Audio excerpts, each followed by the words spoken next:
चौंकाने वाले खुलासे लगातार इस मामले में हो रहे हैं और 3 माओं का दर्द लगातार नजर आ रहा है। एक मां रो रही है, बिलख रही है कि इतने साल बच्चे को हमने बड़ा किया, प्रेम दिया और उसका कत्ल हो जाता है। दूसरी तरफ एक मां है, राज की मां, जो कह रही है कि मेरे बेटे ने कुछ नहीं किया। हम जानेंगे, बातचीत भी करेंगे। हमारे साथ सहयोगी मिथिलेश भी जुड़ गए हैं। मिथिलेश राजा की मां के साथ हैं, तो वहीं शैलेंद्र जुड़े हुए हैं, शैलेंद्र राज की मां के साथ हैं। Mithilesh, over to you.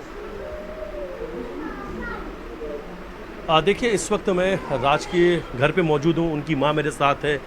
राज पर गंभीर आरोप लगे हैं। राज पर आरोप लगा है राजा रघुवंशी की हत्या का, कि सोनम के साथ मिलकर उसने पूरी साजिश रची।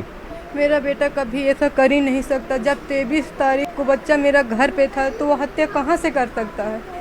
23 तारीख तो घर ही था, वो सिलोन गया ही नहीं तो हत्या कहाँ से करा? और उनके ऑफिस जाके पता कर लो कि वो घर पे रहता था, कहीं बाहर गए, ऑफिस जाता घर पे आता, तो हत्या कहाँ से करेगा? जो राज है, राज का एक दोस्त का भी नाम सामने आया है। राज का दोस्त है विशाल उर्फ बिक्की, और वो यही विशाल उर्फ बिक्की है जिसके घर पे आज पुलिस गई थी। और वहाँ पे जब पहुंचकर जांच किया तो वो कपड़े बरामद हुए जो हत्या के दौरान पर विशाल ने पहन रखे थे। ये भैया मैं कुछ नहीं जानती, मेरे को कुछ भी मालूम नहीं है चीज़ का, कि कपड़ा कहाँ से मिले, कि कौन गया, मेरे को कुछ नहीं मालूम। बस मेरे को ये मालूम है कि मेरा बच्चा बस नहीं गया, वहाँ पे नहीं गया। कितनी बार बोलूं, चाहे कहीं भी जांच कर लो, उसकी जांच कर लो कि गया कि नहीं गया। कि क्या उनका बेटा किसी से प्रेम करता था, या कभी सोनम के बारे में जिक्र किया हो, या कभी किसी और औरत के बारे में जिक्र किया हो, किसी भी तरह की जानकारी, या वो जब ऑफिस जाता था, सोनम के पापा के दुकान पर जाता था, वहां पर कैसी बातचीत होती थी, सोनम क्या बात करती थी, इस बारे में कुछ पता है उन्हें? सोनम के साथ में आपके बेटे की कितनी बातचीत होती थी? सोनम के यहाँ कब से काम आपका बेटा कर रहा था? क्या घर में कभी सोनम की भी चर्चा करता था वो? कभी नहीं गया। मेरा बच्चा 2 साल से काम करता था। गोविंद भैया की बहन थी, वहाँ पे मेरा राज काम करता था। दुर्गेश भैया भी वहाँ काम करते थे, और लड़कियाँ भी वहाँ काम करती थी।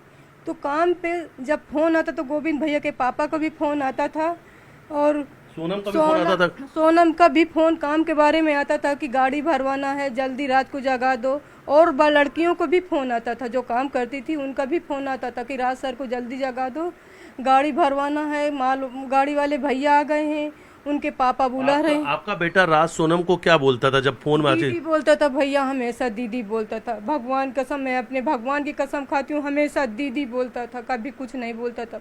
वो कभी बात नहीं करता था। उसका फोन हम भी उठा लेते थे, हम भी यूज करते थे, कुछ देखना करना रहता था। मेरी बच्चियां भी देखती थी उसका मोबाइल। सोनम की कभी फोटो तस्वीर कुछ ना कोई फोटो थी, ना कोई तस्वीर थी, कुछ नहीं था, ना कभी कोई रिकॉर्डिंग, मतलब सब कुछ देखते करते थे। हमें कभी आज तक कुछ नहीं मिला। अच्छा, मेघालय पुलिस एक दावा भी कर रही है, मेघालय पुलिस एक दावा कर रही है कि इंदौर से सोनम आई थी शिलोंग से, और फिर आकर के राज से भी मुलाकात की थी। इस बारे में भी पूछिए, उनसे बात करिए एक बार। आप एक दिन अभी सुबह आप चर्चा कर रही थी हमसे बातचीत के दौरान पर कि राज अभी बीच में अचानक से एक दिन तैयार होकर घर से निकलता है, कि वो कब की घटना थी, कब की बात थी? संडे के दिन 6 बजे राज आया। आके बोलता, ड्यूटी से आया, संडे के दिन गया था, गोदाम पे कुछ काम था, तो आया और बोला मम्मी मैं मंदिर जा रहा हूँ। नहाने चला गया। नहा के आए तो सुहानी से बोलता, बेटी कपड़ा मेरे निकाल दे, मैं मंदिर जा रहा हूँ। मैंने बोला बेटा मैं आम रस बना रही हूँ, खा ले फिर जाना। तो बोलता कि नहीं मम्मी फिर देर हो जाएगी। यहाँ से चला गया। लगातार बने रहिए। शैलेंद्र भी हमारे साथ जुड़े हुए हैं, राजा की माँ भी उनके साथ जुड़ी हुई हैं। शैलेंद्र, हालत बेहद नाजुक होगी, रो रही होंगी, बिलख रही होंगी, और वो चाहती हैं कि जल्द से जल्द कार्रवाई भी हो इस मामले में। क्या कहती हैं वो? बात करिए एक बार उनसे।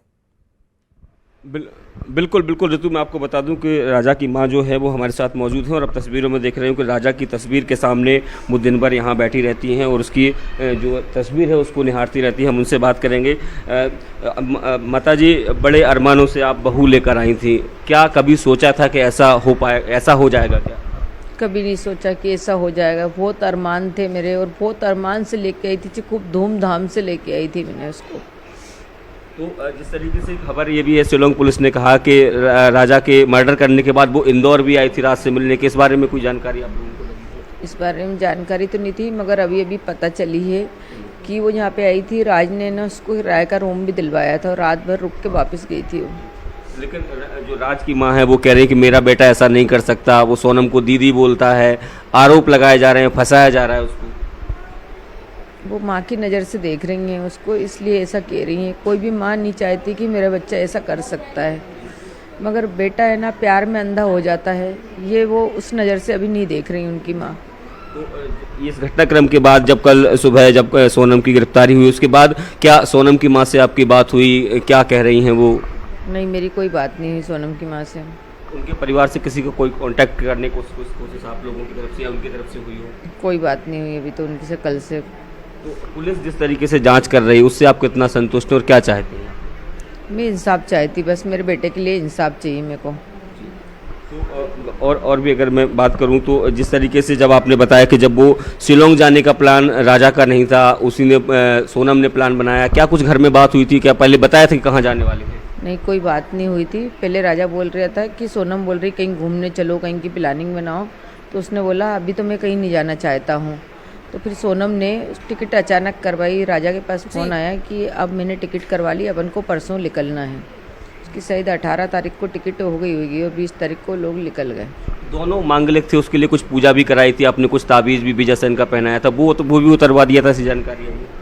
वो तो अपन बिजासन अपने यहाँ चढ़ती है, कुलदेवी अपनी जो कई रक्षा सारे करती सवाल कुलदेवी अपने यहाँ शैलेंद्र, 1.25 महीना सभी के मन में है कि इतना बड़ा हत्याकांड हो जाता है, माँ दर्द से तड़प रही है। सवाल यहाँ पर एक शैलेंद्र ये भी पूछेगा कि क्या राजा रघुवंशी की किसी से क्या कोई लड़ाई थी, दुश्मनी थी, या इस वजह से कोई एंगल कुछ और भी वो सोच रही हो कि सोनम को ब्लैकमेल करके ऐसा कुछ करवाया गया हो, कुछ भी ऐसा दिमाग में उनके? बिल्कुल। देखिए, क्या पहले राजा रघुवंशी की किसी से विवाद रहा हो या ऐसा क्या लगता है कि प्लानिंग के तहत ये शादी करवाई गई हो और इस घटना को अंजाम दिया हो, ऐसा भी कुछ आपको लगता है? नहीं, ऐसा कुछ नहीं लगा मेरे को जी। कि कोई विवाद है कि वो है, मगर ऐसा कुछ नहीं। हमारे तो समाज के उससे रिश्तेदारी जुड़ी थी, एक दूसरे के घर आए थे गए थे, मगर ऐसा हमको लगता तो हम शादी नहीं करते कि मेरा बच्चा इससे तो कुंवारा ही अच्छा था। भले चाहे मैं दूसरी समाज में कर लेती, मगर मेरे को समाज पे से इतना बड़ा धोखा मिला, ये मैं कभी सोच भी नहीं सकती हूँ। तो अब किस तरह की सज़ा की आप मांग करती हैं, खासकर सोनम के लिए और या बाकी जो लोग रहे हैं, क्योंकि अफेयर था, आपने भी कहा कि अगर पहले पता होता तो हम खुद ही मना कर देते। हाँ, पहले पता होता तो हम खुद ही मना कर देते ना। और उसने अगर शादी भी कर ली थी मम्मी पापा की तो खुशी कहीं के ना कहीं लिए, इंसाफ तो हर कोई उसको चाहता है। तीनों माएं तड़प रही हैं और इंसाफ की कहीं ना कहीं गुहार लगा रही हैं कि जो कातिल है, जो गुनहगार है, उसे सजा भी मिले। फिलहाल बहुत शुक्रिया आप दोनों का ही हमारे साथ जुड़ने के लिए। और इसी के साथ ही स्पेशल रिपोर्ट में अभी के लिए इतना है।